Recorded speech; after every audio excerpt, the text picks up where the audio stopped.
What comes to mind is the craziest? There's one house in South Philly on Snyder Ave. That was a fun one because there was just bullets in every room, like all these different kinds of bullets. They were a big gun family. That was a fun one. Dildo. That was an interesting one. Walked into a room with a couple dildos just lying around. It's like cool.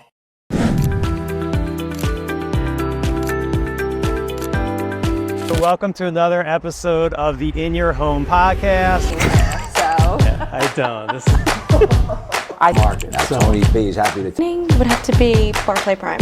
So how many games do you Grew up in Monmouth County, Central Jersey, my whole life. Now in the Twin Cities, Minneapolis. Well, I love being an artist, man, because I want to make stories. And I'm based here in Philly for about 30 plus years now. The commercial market is in good shape. No, I need to be in control of everything. I'm a control freak.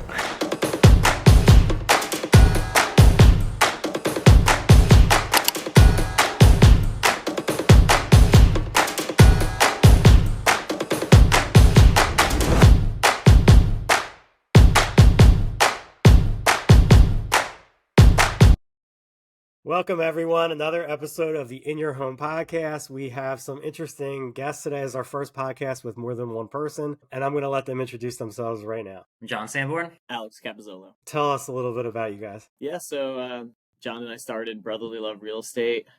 I think we bought our first place back in 2018 and been working together since. Have a handful of rentals throughout Philadelphia, some in the burbs. So do that side of the business. John's licensed in Pennsylvania. I live in California myself, and I'm licensed out here. So we do that side of the business. We also do house flips and a myriad of other things. But yeah, we've known each other since we were wee little lads, 5 years old. Now we're adults trying to figure out life, pay the bills, save money, all that stuff. And we're doing it together, which has been awesome. And this is us. If you've heard of us before, I have. You could tell we're from Philly. We're not brothers, but we're in the city of brotherly love. So Brotherly Love Real Estate's our company. Yeah. We work day in and day out together on different coasts, but mostly do stuff in Philadelphia for our business. Okay. When did you guys move to Philly? Or where? I shouldn't say that. Where are you guys from originally? Yeah, so we're both from the Poconos. Grew up in the Poconos, run around the woods, bare feet, all that kind of thing. Then made the jump to the big city. In 2011, I went to Temple, and then we went to school every year together except for freshman year of college. Alex went to Bloomsburg, and then joined me at Temple in 2012 probably.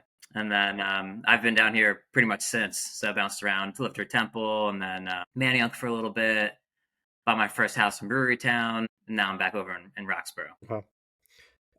So was this like your first job, or did you guys do something before this? No, yeah, we both got, I'll speak for John too in this, but we both got pretty entry level gigs out of college. You go to 4 years at school, go to Temple, have big dreams and aspirations, leave with a ton of debt, and try to get something that kind of pays your bills. So yeah, we were both making what it felt like a lot of money, but also not a ton of money at all, especially compared to now. But yeah, I was training workers and salespeople at car dealerships on how to use software. Okay. Very different from real estate. That's what I was doing. Yeah, I dove into the retail world. I was like a retail store manager for a grocery store. So not what I really signed up for, but I saw $45,000 a year after, right out of college, and I was like, wow. Great. And then quickly found out it was not great. Can't live off that anymore. No. So tell me a little bit about your first investment together. Yeah, we I don't know who found it, but we actually, and we haven't done this since, but we bought it from auction.com. It was listed through an agent. But yeah, that was it was 2017 or 2018. How much was it? How much was it? Yeah, the property. I think we ended up paying. So yeah, it was a bidding system. It was so many new things with this property. So online bidding, and we ended up getting it for $130 and change, $131 or something. Triplex, kind of in East Falls, Allegheny West, right on the border there, right off Allegheny.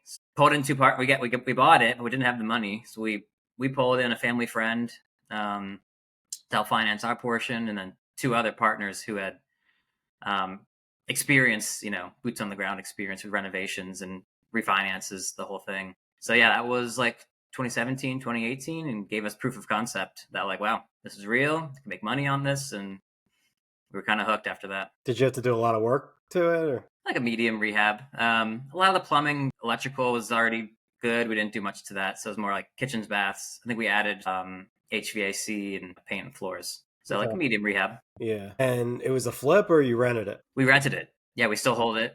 So actually one of our best ones, funny enough, best performers. I was gonna say that it's our first one. We were scrappy and had no idea what we were doing, and it's probably cash flows the best. Yeah. Okay. So have you ever had, because a lot of like people I deal with want to invest in rent. Have you had any bad situations with renters? Not at this one, but a few of our other ones recently too. We had a pretty good lucky streak up until I guess 2024. We went through like 1.5 evictions. One person left on their own, thankfully, like halfway through. But otherwise, a pretty solid run. But yeah, we're starting to feel the tenant pool change a little bit, and you know the repercussions of that. What's the typical time frame to do the whole eviction process? You want to take this one, Alex? Forever. Too long. Yeah. That's what I've... I don't know. Yeah, we got lucky with one because she moved out. Okay. Luckily, she was a tenant of ours for a long time, like 4 or 5 years before that, and then she just, her and her boyfriend split. She had trouble paying the rent, so she was dealing with hard times, which we understood. Thankfully, she, saw us as humans too, and didn't, work the system like she could have. But the other one, gosh, it felt like 4 or 5 months. Yeah, that was like September to, I want to say, the end of January, whatever that is. Is it does it cost a lot to do it, or? Yeah, I forget what do we end up paying? A couple thousand for sure. Then the loss of rent, and then the place is pretty banged up. Big turnover costs there. So yeah, I mean the whole thing between the actual eviction, loss of rent, and the turnover, it's like $10,000 to $12,000 probably. So it's a doozy. Yeah. It's worth it to vet your tenants and then vet them again. Yeah. Before getting into bed with them, for sure. Yeah. Have you ever invested in a property where there's like squatters? Yeah, we've had to go through the ejectment process, so slightly different than the eviction process. Okay. Where there's no lease, so it's a little bit different. That one took literally years. That one did take like over a year. Yeah. We were getting, she was fighting us back, and no ground to stand on. It was pretty painful. Thankfully, bought it. Make money on the property when you buy it, so we bought it at a good price, so we were still profitable, but. That was a headache. We've also had a lot of luck, though, with cash for keys and paying people to leave. And if you hear them out, hear their side of the story, there's always two sides to a story. So, treat them as a human and just say, like, hey, look, here's a situation. I'm either going to pay you or pay an attorney. I'd rather just pay you. And that line seems to work pretty well. What's the typical amount you have to? The best one we've done is $1,500, which much cheaper than paying the attorney. And the timeline, the whole timeline. So they were pumped, we were pumped. Like everyone was like smiling at the end. And what's like the largest you've been asked? That one. Do they actually ask for a number or like? Yeah, that one that we mentioned earlier that took like a year plus. She wanted like $8,000, and we were like, lady, like on, like she had all this beef with the old owner, and we were like, pursue her in small claims court. Like I don't know what to tell you. So yeah, she wanted like 8 G's, and that wasn't worth it to us. I think our max was like maybe 5. I think that's the break even maybe. Where we felt it was worth it anyway. Have anyone ever like violent or like came after you or anything like that? This was like going back to my like agent days where I was more of an agent for other people. But yeah, one guy came out like screaming, shirtless, shoeless. Naked and afraid. Naked and afraid, yeah. Everyone was afraid in that one. That was scary. I had a showing probably going back 3 years ago now. I think it was either like in West Philly or Upper Darby, I forget where. Literally took a whole family with little kids like into this house, was showing them the whole downstairs for about 10 minutes, and then all of a sudden like, glass started being thrown down the stairs. And no one heard anyone in the house before that. We went to the stairs and like this lady was flipping out, get out of my house, like throwing stuff. We left, but How do you even throw glass? It was like bottles, like glass bottles. Wow. I'm like, soda bottles. I forget what they were, beer bottles, but like multiple, not just one, like a bunch of them. Was she like a true squatter? Was she, or like, what was the situation there? Well, yeah, because I reached out to the agent. He actually didn't know about it. He knows nobody should be living there. Right. That was, but we got out of there. Yeah. You hear It's a hard world out here. It's scary. you hear all sorts of stories like that. It's like Indiana Jones and you're dodging literal like booby traps as you're going. Yeah. There was a booby trap. I think it was in South Philly or Southwest, somewhere in Philly a couple years ago. And they like rigged a like sharp knife or something that it swung down the stairs. It was on like a crutch you'd use. It's like tape, like a knife taped to a crutch, and then it like swung down the stairs once you like stepped on one of the stairs. It's crazy. That is so unbelievable to imagine, but I do also believe it. Yeah, I believe it. Yeah. I also had like an investor who the house was like kind of like a shell. He like jumped over a wall to go look inside, and then came running out, and some crazy guy was chasing him out of there. So like that was the only other one I remember. Two different. So he like literally jumped back over the wall to me. Yeah. Yeah, it was crazy. How about like, have you ever had any issues when you buy a property, whether it's like title issues or? Yeah, we do our best search, like before putting a property under contract, to do our preliminary search. We pay for Philodocs, I think it's called. Okay. And that's basically like the online access to the recorder of deeds. That's super helpful, because then if some people call in, it's kind of hard to believe what they're saying. It sounds a little sketchy, something's off. So that website's very helpful to look to see like who really is on the deed. Mm-hmm. Sometimes we've found discrepancies on like property.phil.gov if it's in Philadelphia. MLS is pretty good. So anyway, we'll do as much as we can before putting a property under contract, just to get a better idea. Worst thing is you put a property under contract for whatever $20,000, and there's $25,000 worth of debt on the property. Just wasting everyone's time. So try to avoid that. Philodocs is great for that. But then, there's only so much you can do until you actually order the title. So we've helped a lot of people open up various tangled estates, tracking down people in Florida, and they don't have the resources or the means to do it. So just to get that signature. Mm-hmm. Obviously, there are some too where it's just like, maybe we can solve this, but the juice isn't worth the squeeze. So we just say like, hey, sorry. This one's like not for us. It's happened before too. Have you ever bought a property where you have to change the zoning? Let's see. We try to do most things by right. We might be building something in Brewery Town. Actually, we're not changing the zoning. We're just trying to put a roof deck on it. Okay. So there's like an overlay there. So even though you can build a single family by right, in certain areas you can't put a roof deck on. So we might go through the variance just for the roof deck. We're actually weighing the pros and cons of doing that this week and next week. Is it expensive to do? The zoning process. So far we've quotes for like $4,000 to I think $7,000. Okay. So it's an attorney that. And I think you can do it. The architect we talked to said you can do it yourself, but it's really not worth it. There's deadlines. There's a ton of paperwork. It's worth to pay the pros. That's just the attorney cost, though. Then there's the holding cost. We wouldn't be able to start building probably till the end of the year. Okay. So, again, like weighing up pros and cons if it makes sense to do, or just build it and go in at a lower price point on the resale. But most of the stuff we try to just do by right. The zoning's not really for us. Yeah. So if how do people find you? Do you find people generally, or do they find you? Like, we're fortunate. I'd say like 95% of the time, people find us. Yeah. We have a pretty strong presence online. People, they'll just Google search something, whatever their issue is, really. It's like we'll see, and it's kind of cool too. If someone finds us through our website and they fill out our form, it says what page they even came through on the site. So like we have, informational guides on squatter law and, Philadelphia eviction rules and stuff like that. Obviously not speaking from attorney positions, but just, educational kind of stuff. People read even those things online, and they'll say, hey, like dealing with a squatter, they'll Google it, find us, and then they'll see that, oh yeah, we do buy places that are fixer-uppers, beaters, places that are squatter occupied, and they'll reach out to us that way. So yeah, we're really fortunate. It took us a while to get there.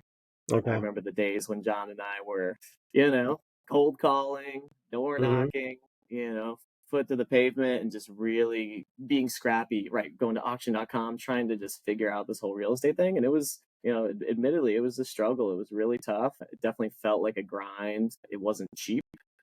We've done direct mail before. That's super expensive, and not everyone likes getting a random postcard. A lot of people just throw it out. So, yeah, I mean, to answer your question, we've been really fortunate the past couple of years where people usually find us. So it's basically just your website. When I Googled like buy a house for cash in Philly, it came up first. So that's what I figured you were going to say. But a lot of people, there's so many people, real estate people, that think the internet like doesn't work and you can't like just get your website high and get business just on that.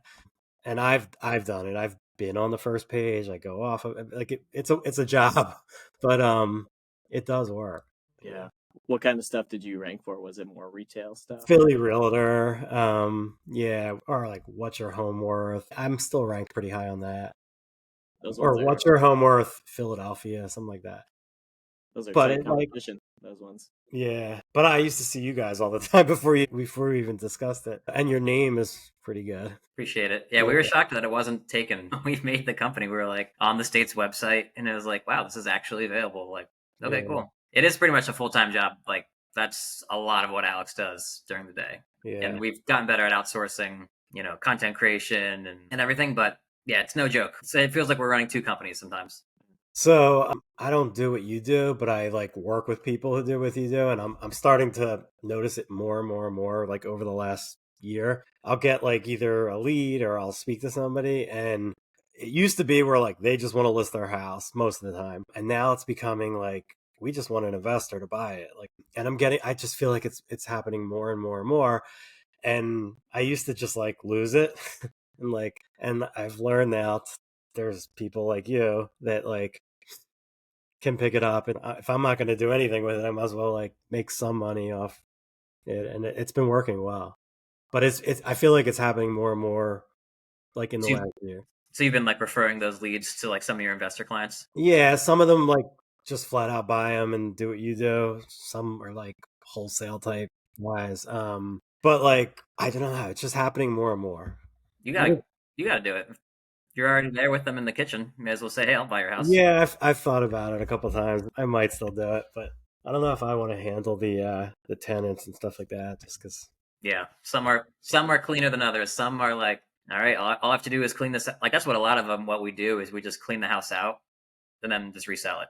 It's just like works for us. Some definitely are hairier than others, where it's like, yeah, you have to inherit the tenant or inherit the squatter or whatever the real, the bigger problem is. And definitely the risk associated with that. Do you like if the tenant's a good tenant, do you like inheriting them or no? Yeah. If we can verify that they're paying, that's the biggest thing. So if the owner is like not well organized and there's no way to verify it, kind of like we have to assume they're not a good tenant, or we have to, in the negotiation period, ask for the property to be empty at settlement. So we're either buying it at a price where we are just assuming like, hey, we're going to deal with an issue here and getting them out. Or, like I said, if they can deliver it empty to us, even better. But yeah, if someone has like rent receipts, whether it's paper or online, yeah, we'll buy them tenant occupied and just usually keep the tenant in there. So Alex, you moved to San Diego. Why? I guess that's the first question. Yeah, I couldn't get a job. Out of college, I applied to a bunch of places in Philly and Jersey and just really couldn't find a job, someone to say yes. And then I kind of, after a bunch of interviews that didn't work out, I guess I just had a realization. I was like, I guess I could apply like outside anywhere. It doesn't have to be here. Kind of open to moving. Was single at the time, whatever. That's when the light bulb went off. I was like, okay, never been west of Colorado. People say California is pretty cool. Could see what that's all about. And then, yeah, just honestly applied to a ton of places out here. Got one crazy company to say yes and just moved. So do you own a house where you are, or you rent? The goal of this year, besides our company goals, KPIs, stuff like that, and John is my brand ambassador for this goal. I'm a cheerleader. I'm pushing him. Yeah, whatever we got to do. Rob a bank? No, I'm just kidding. Yeah, my wife and I still rent. Okay. We live in San Diego. And the neighborhood we live in, the median price for houses here is $1.8 million. It's nutty. There's obviously cheaper neighborhoods that we can move to and would and will, but yeah, it's just like really hard. So this year, hopefully. So you're renting, is it like a 2-bedroom, 1-bedroom? Yeah, we're small right now. We just have a 1-bedroom, 620 square feet, pretty tiny, but the neighborhood's nice, so it's still like we're paying $27.50 a month for a 1-bed. Okay. Yeah. All right. And John, are you planning on moving to California, or you're Philly for life?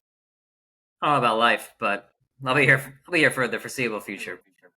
If you can move anywhere outside of Philly, where would be a place you'd want to go? Like outside of Philly, but still have to have ties here and work here. So like around here, or like Let's just say you don't have to work anymore. Don't have to work anymore. I'd probably go to New England. That's where my mind first goes. Is like Vermont, Maine, somewhere up there. Kind of my style. Big into the outdoors. Growing up in the Poconos, so Yeah, you used to. Skiing, biking, all that stuff is like totally my jam. One downside of living around here is it can be kind of hard to get some real good. How many houses do you buy typically, like on a yearly basis? Last year we did, I think between wholesale and flip, like 35 transactions, and then a couple listings sprinkled in there. I think the total thing was like, including listings for the company, like 42. Okay. So this year we're trying to do 50 with no listings, just flip, wholesale. Wholesale would be like buying the house, cleaning it out, reselling it. Okay. Yeah. And then wholesale. What's the typical like markup you can do when you do that? Our average fee hovers around like $20K. So for pretty much doing nothing but cleaning it, not bad. A lot of the nothing is with an asterisk, because there's a lot that goes into the back end of all the title work. I mean, some of the stories we've had to go through of like finding people to like finding an heir is a job.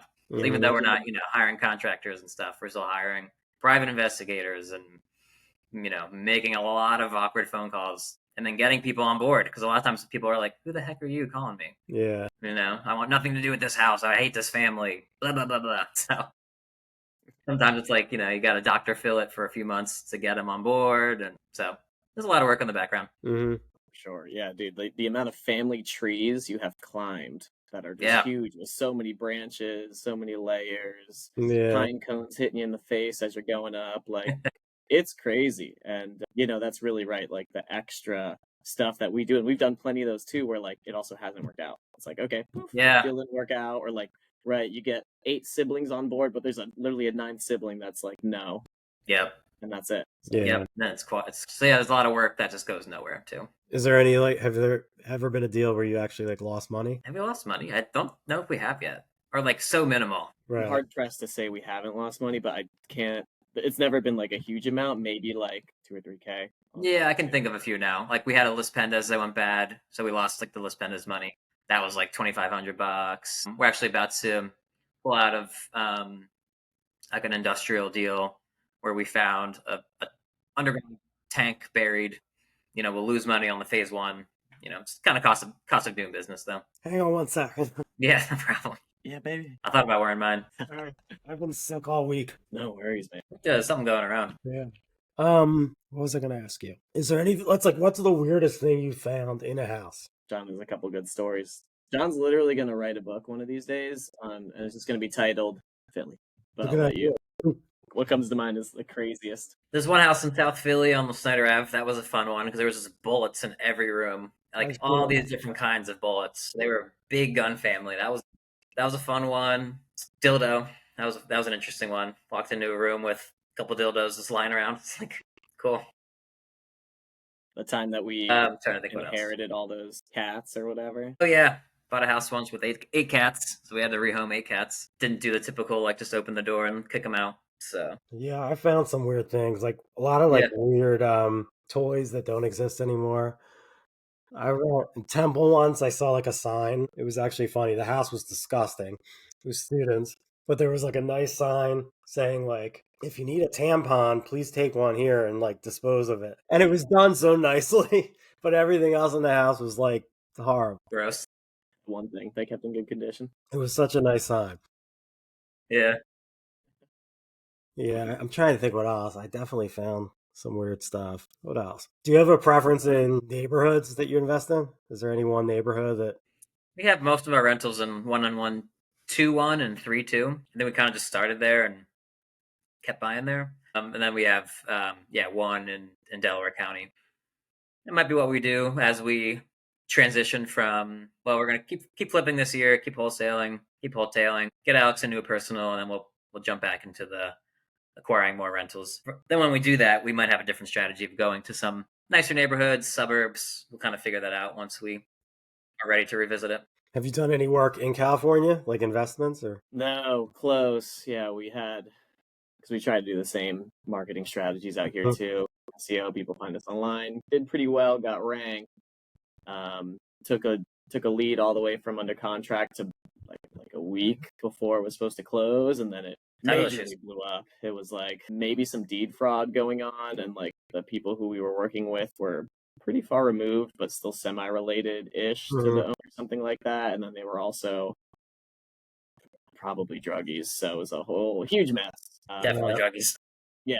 So we got close. Would have been a good one. It was, like 20 minutes from where I live here in San Diego, but still nothing yet. I always wanted to move to California. That was like my number one place. And actually, where you live now, I still would love to live there. But I used to want to live in LA. And the last couple of times I've been there, it's just like gone downhill. And I'm like, I no longer have the interest. And then what just happened, but that had nothing to do with that. But even before that, it's just something's changed. I don't know. It does. Yeah. It feels like something's changed. Like it almost feels like the city's peaked in a way, right? It's like, yeah, you can still come and get similar experiences and, it's beautiful scenery, whatever, but it's just so ungodly expensive. There's so many people here at this point. It's, a lot of the city feels like it doesn't have like a true culture because it's just which part of it is being a melting pot. It's almost like a New York, it's like New York City in a way, but it's like, it's just so people in and out all the time and moving here and then leaving after a couple of years. So it has that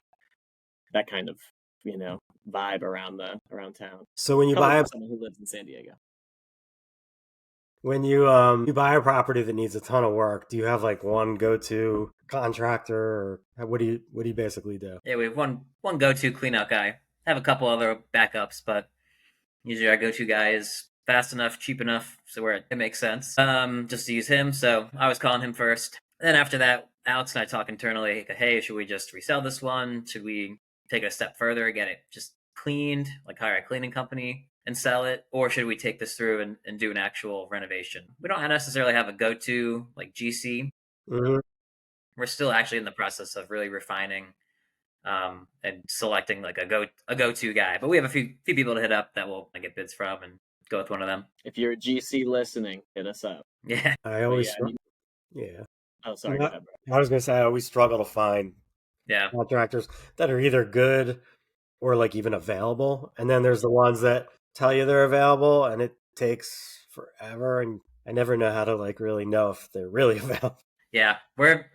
Same thing. That's one part of the business. Construction is something we do not have completely systematized and dialed in. Like other stuff we do with, lead generation and our process to get them to closing. After that, that's why cleaning them out and just relisting them is kind of our bread and butter.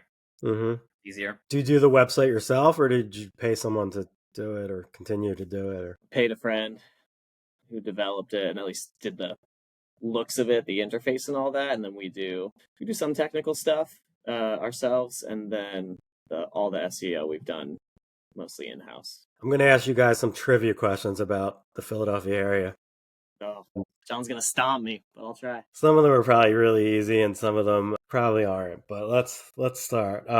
Which Philadelphia neighborhood is known for its cobblestone streets and historic 18th century charm, often attracting tourists for its colonial era architecture? I would have to say Old City. Very close. Society Hill. Yep. All right. Society Hill. I think that has like the oldest bar, or, I don't know, like one. There's some like bar down there. I don't know if it recently opened, or do you know about that? I want to go there. Well, I think one of the questions, I don't know if it's the one. Is that one of the questions? It could be like something. Hold on 1 second. Yeah, I think it is.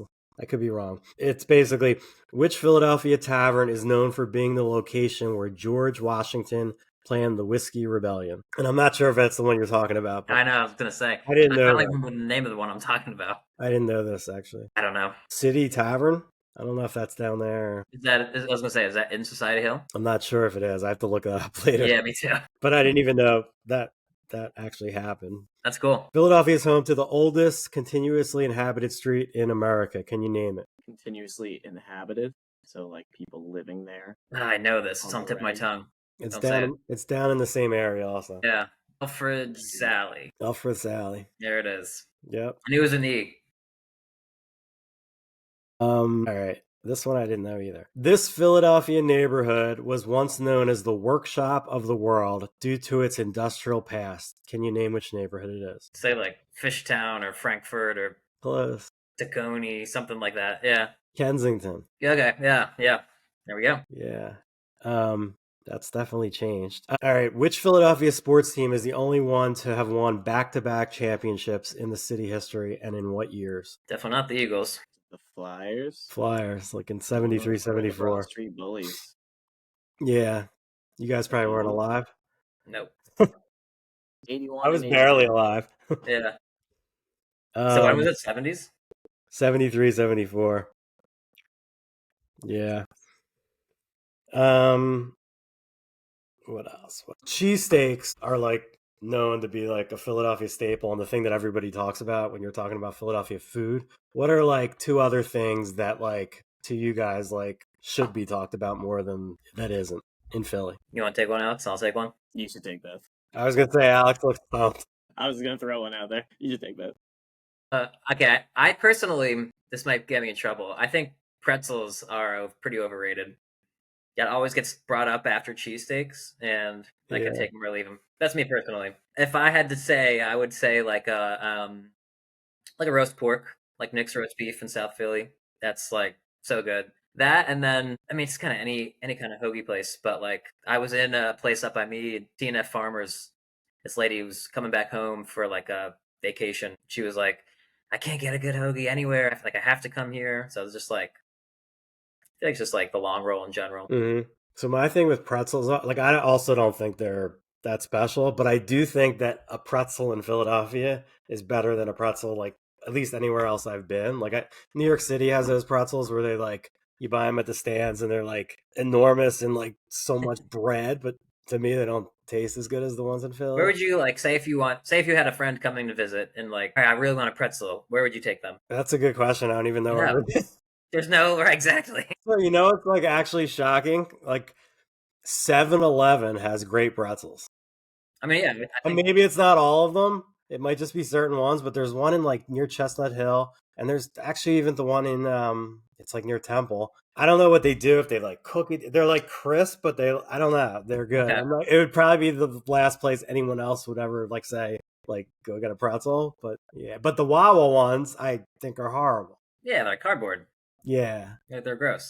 Yeah. There is a famous pretzel place down in Philly that everybody talks about. I think it's in South Philly somewhere. I forget. Yeah. But I would be stumped if someone said, let's go get a pretzel. Yeah, same. That could be the hidden gem, 7-Eleven. And another hot take, too.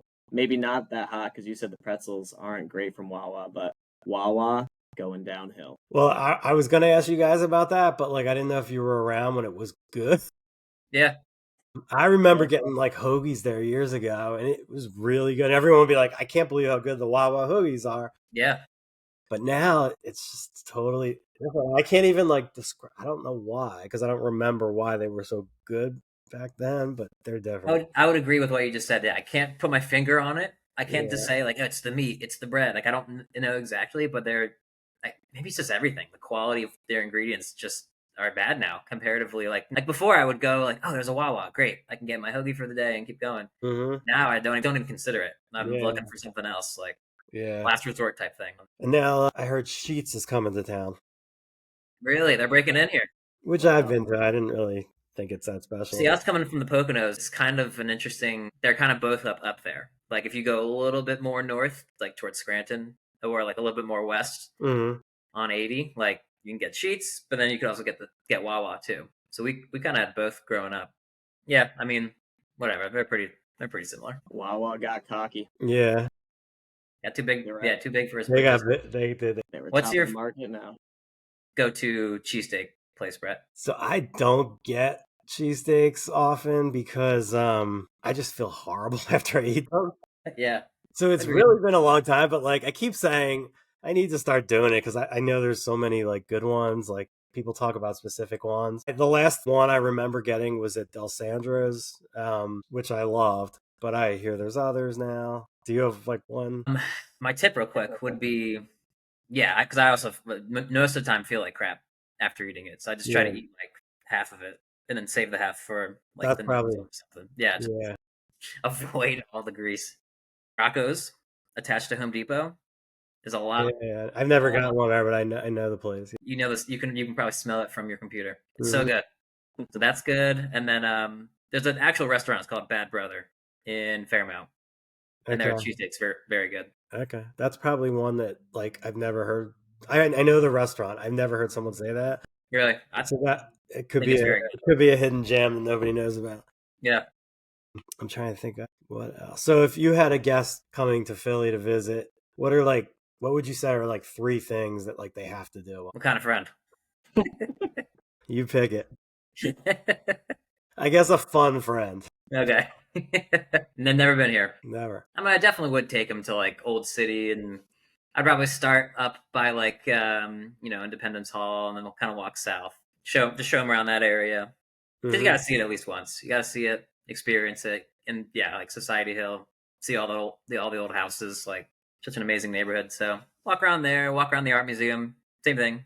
You got to walk up the steps at least once while you're here. Mm-hmm. Take them there. Definitely focus on the food. I think Philly's food scene is one of the best, if not the best. So I'd be getting some good meals on the menu or on the schedule. Is there any like one place that like you've been to recently that people should go to?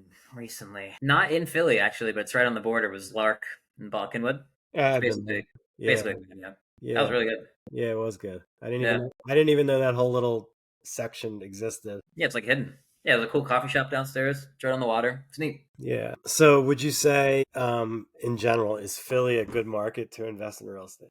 I mean, I guess it depends on your strategy. I mean, I get so jealous of these guys in like North South Carolina, and they're like, oh yeah, all 1970s build houses, and plumbing and electrical's good, and they really are just like painting the houses, maybe putting in new carpet, and then like that's kind of it. Or even like South Jersey, I think has a lot more like garden style, like newer homes. Like Philly's tough just with the row homes. Everything's so old, but then at the same time, like you don't have lawn maintenance. The roofs are really cheap. You're not putting these big, huge roofs on. So there are perks too. You just have to know what red tape you're going to get into, and riches are in the niches. So kind of keeps other people from coming in too, which is a good thing. Like we're not really battling major hedge funds here, and so. Yeah. Philly streets in Center City are named after trees. Could you name four of them? Walnut, spruce, cherry. Yep. Locust. Well done. Is that what? The locust? I said locust. That was the one I remember. Locust. Yeah, there you go. Yep. I kept thinking maple, and I was like, not in Center City. There might be. Yeah, Marple. You've done a deal on Marple. Do you ever go to the Reading Terminal Market? I haven't been in a long time. I was down there for jury duty like last year. There's a jury duty where, like, in the convention center or in the actual Reading? Just like I don't know. I got called in. Anyway, well, I got out early, thankfully. So I got lunch. I got lunch at Reading Terminal, and yeah, that place is awesome. I should go there more, honestly. It's just kind of out of the way. Yeah, I haven't been there in a while either, but I keep hearing about tons of good restaurants in there. I was going to ask you what your favorite is, but if you haven't been there in a while, probably. There's a really good roast pork sandwich place in there. Yeah. Denix, is that? I think it is Denix, yes. Yeah, it's good. Is that a place where like the restaurants or just like the solo stands, do they rotate a lot? Like is it always new spots in there, or is it like the tried and trues and they've been there forever? They rotate. I think they stay there long term, but like I've heard like new ones are going into there, so I don't know if they're replacing old ones or that'd be my guess too. Yeah. Like I think they stay as long as like I'd be curious like how that rent the rent works, and who even owns that building. I have no idea. Yeah, I've heard there's a good pizza place in there. There's a good donut place. Someone said the Dutch restaurant is the best one in there. I've heard that too. Yeah. And there's a new cheesesteak place I heard is good in there. All right, another Philadelphia trivia question. I actually did not know this. But Philadelphia's numbered streets run north to south, but what is the story behind the naming of Broad Street? No idea. Any idea? Nope. I mean, I'd be totally guessing. I don't want to say something about, I don't know. Is it something to do with like a woman and like a bra or like? Nothing to do with a woman. Okay, no idea. I never knew this, but basically Broad Street was named because of its width, as it was designed to be wider than the other streets in William Penn's original city plan. And it is. Okay. That's why. Simple. Broad Street's better than like Wide Street. Yeah. Yeah. And it's not about a woman. Not yet. Do you know what the tallest building in Philadelphia is? Comcast 1 or 2, probably. Comcast Technology Center. Yep. What annual event is Philadelphia's oldest folk parade in the United States? Mummers. I've actually never been to that. Have you? I've never actually been to the parade, Yeah. but I've been learning more and more about it from people that like know about it. And Okay.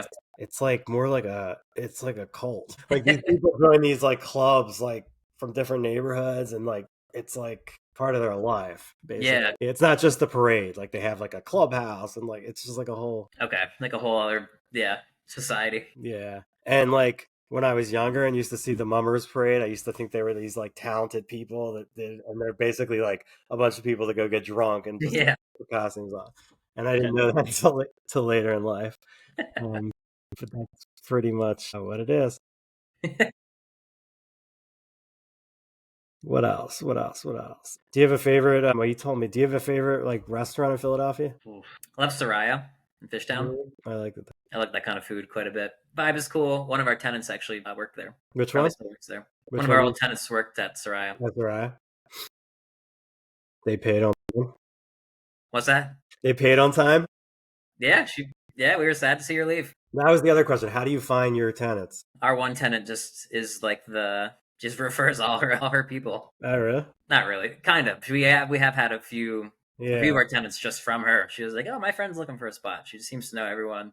So her, but then the typical channels, Zillow, and we do use a property management company, so they'll post it on their website, and it'll go to Zillow, Redfin, all the public sites. Alex, what's your favorite thing to do in San Diego? Surfing. Definitely surfing. Yeah. Yeah. Was a snowboarder growing up, and the ocean is free and the mountains are not. So that was the pivot.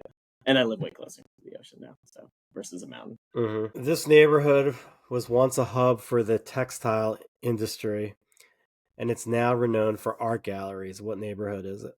You probably won't get this. I don't. Old Kensington. Yeah. Okay. Close. Do you guys know the difference between the Kensington neighborhoods, like Old Kensington, East Kensington, West Kensington? Like the physical border, like Yeah. or like what the vibe is, like what. Well, more like the border. Like I feel like I never could pinpoint which is. Yeah. I kind of know Old Kensington, but like the other ones, West, East, it's always been like a. It does a very blurry. Yeah, I totally agree. It's a hard one to pin down. Yeah, like I feel like Old Kensington would be like 6th to like Girard on the south, 6th on the west, or 7th on the west, or something. Maybe down to like Frankfurt. I don't know, wherever 19122 ends, kind of, and 25 starts. But like where it ends on the north side, I have no idea. Yeah. If you didn't live in Roxbury and you had to pick another area to live in Philadelphia, which would you select? Is this like with realistic budget or like anywhere? No, and no. Yeah, it doesn't matter about money, just that you would want to live in. I'd probably go like Mount Airy or Chestnut Hill. I don't even need a big house. I would just find a house that like backs up to the Wissahickon and try to be on like a dead end.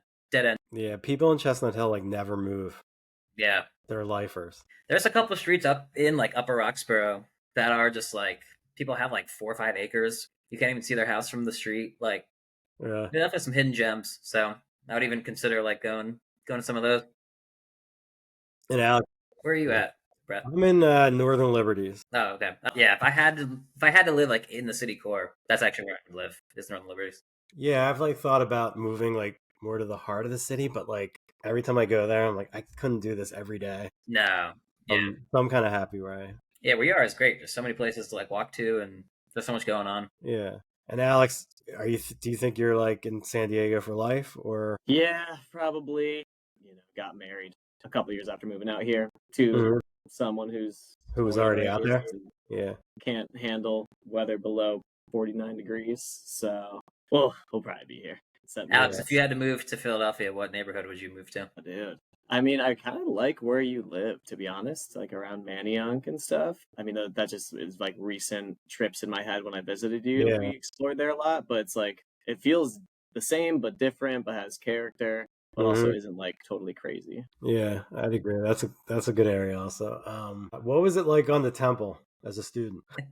And you guys lived on campus or near? Yeah, we bounced around. We were in like this one building called Carden. It was an old like glue factory back in the day. That's what it was made for. So like, I guess that involved horses and everything that goes along with that. But anyway, it was a like really cool like loft style, humongous apartment on 10th and Montgomery. That's where that one was. Big red building. Then we were on a small street, Wellington. And we're on 16th and Diamond. So we bounced around, got a little taste of everywhere right around there. It was good. Yeah, no complaints. We had our run-ins from time to time. Everyone we lived with is still alive and well and educated. So who were the run-ins with? Like neighbors or? I got my car stolen. That was a bummer. I think we got our grill stolen one year. Probably a bike or two in there, I'm sure, from someone. Yeah, a couple bikes for sure. Yeah, so John's first car, which he took to college as well, was a 90, I want to say 2 Accord, something like that. Whatever it was. It doesn't come with a stock alarm system, I believe. And because of that, all the bad guys know it doesn't come with a stock alarm system. So it's like it's on all these like lists online of like, top 5 most stolen cars in America. It's like number 2 or something crazy. Yeah. So we always used to mess with them. We're like, John, like one of these days, car's gonna be gone. Yeah, inside joke. And then it happened, and then we stopped making that joke. Don't park under a bridge, even if you can't find parking. Keep looking. There's someone whose car just got stolen overnight in South Philly, like near the stadiums. Cars here, like I park in a garage, but like windows get smashed all the time. Mm-hmm. Yep. I'm still driving around just a beater truck. It's like there's no reason to upgrade. Right. I do the same thing. Like I'm probably ready to get a new car, and I'm like, there's no reason to get a new car. Yeah. Yep. So I think we covered a lot. Is there anything you guys like want to ask me or want to say? What's your like business like on a day to day? Are you kind of just working with buyers and sellers in a retail fashion? So I originally worked with tons of buyers, and now I'm to the point where I usually work with sellers, but I will work with buyers, and I do, but it's just I target sellers more, and it just made my life easier. For sure. Agreed. And buyers come from getting the listings because, especially investors. So my and I also really started heavily doing like social media and making videos and stuff like that, which also helped me with like the search engines and being found. And I get found on YouTube. And I just get like recognized from doing it, where I get like free leads basically. And I just like keep putting stuff out. It's not just even about real estate. Actually, the stuff that's not about real estate actually seems to work better. But yeah, that's my day's basically creating video stuff and then like going to listing appointments and some buyer appointments.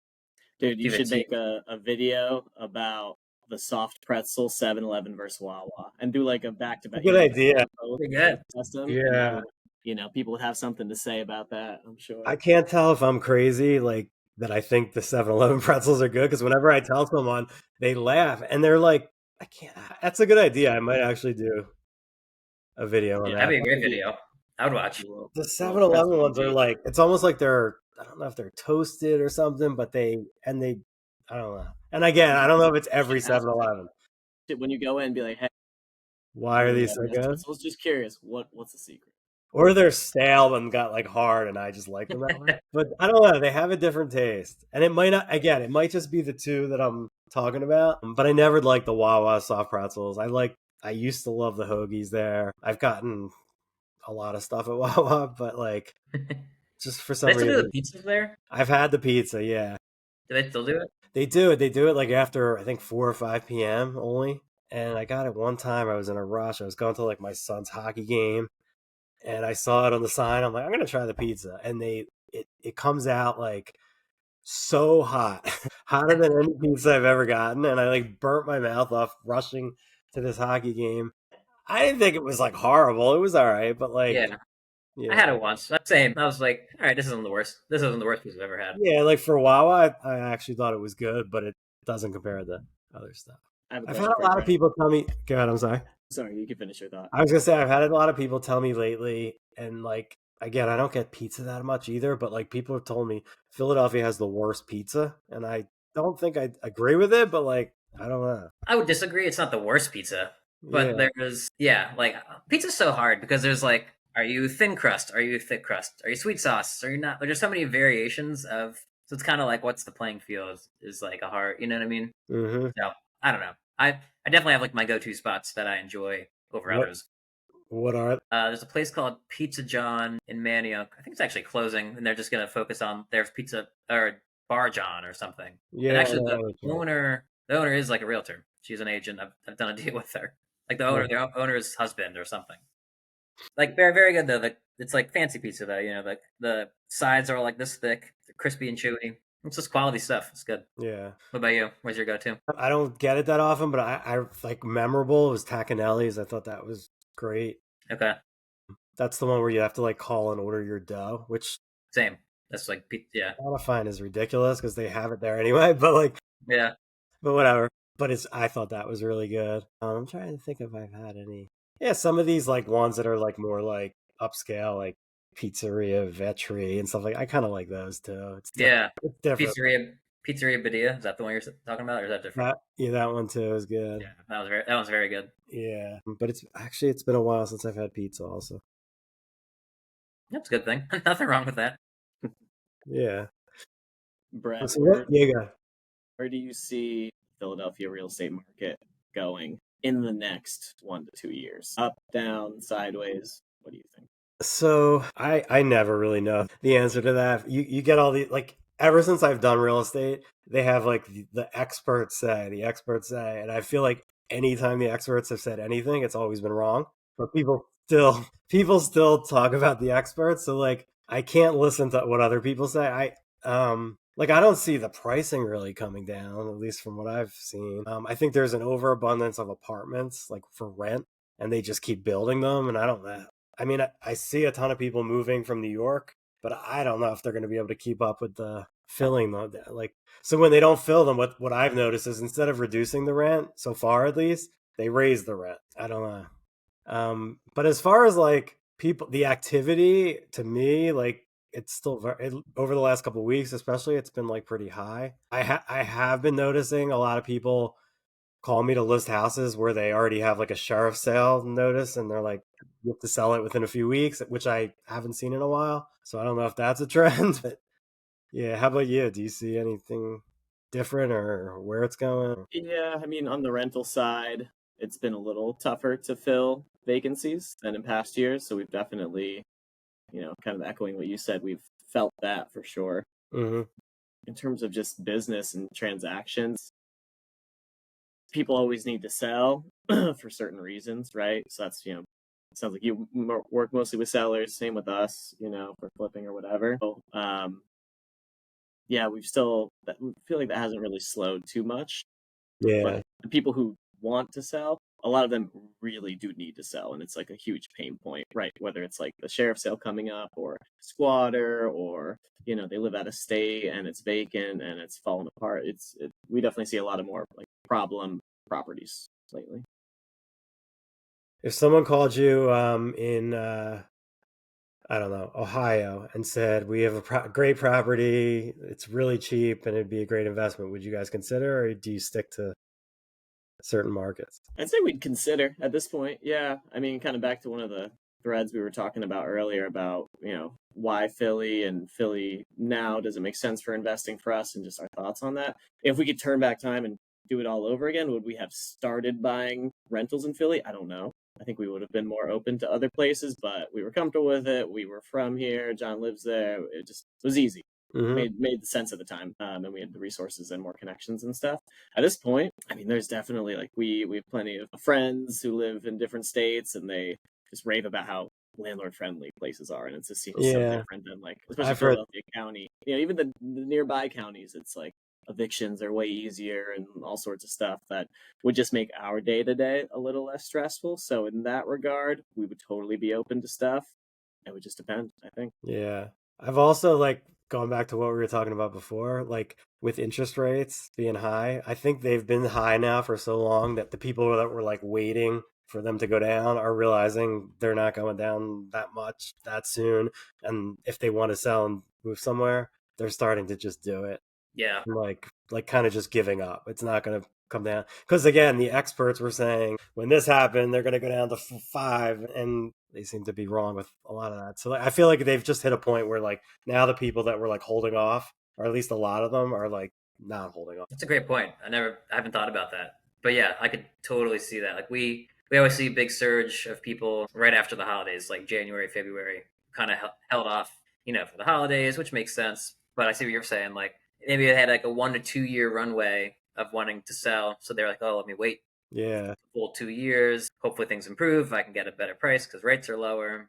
Now that hasn't happened, they're just like, well, this is the new normal. Got to bite the bullet. Yeah, I had a call like right before this, actually. A woman I must have been in contact with about a year and a half ago who was holding off because she wanted to wait for the rates because they were moving somewhere out of the area and wanted like a good, and she called me out of the blue today and she was like, we just can't wait anymore. They're not coming down. Like, we're just going to do it. And I've had a few of those lately. So I think people are just like, they know it's going to take a while.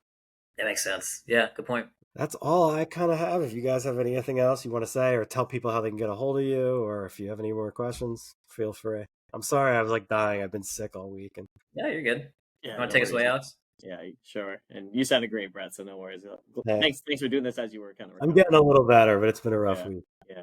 Well, yeah, thanks everyone for listening. If you want to hit us up for whatever reason, reach out, have questions, or if you're a GC, like we were talking about earlier, or just anyone, if you want to connect for whatever reason, look up Brotherly Love Real Estate. You can just type that into Google and John and I's website comes right up and you can contact us there. Brett's a great host. Keep listening to his podcast if you want all the hidden gems, all the good food spots, and if you want to be a master of everything Fun Philly, keep listening. This is the spot. Thank you. And also, if I ever get any of these like buyers or these sellers that like don't want to list the house, I know I'll have another place to reach out. Yeah, appreciate that. All right. Thanks a lot, guys. Have a good day, and thanks for coming on. Yeah, of course. Feel better. All right, thanks, Brett. Appreciate it.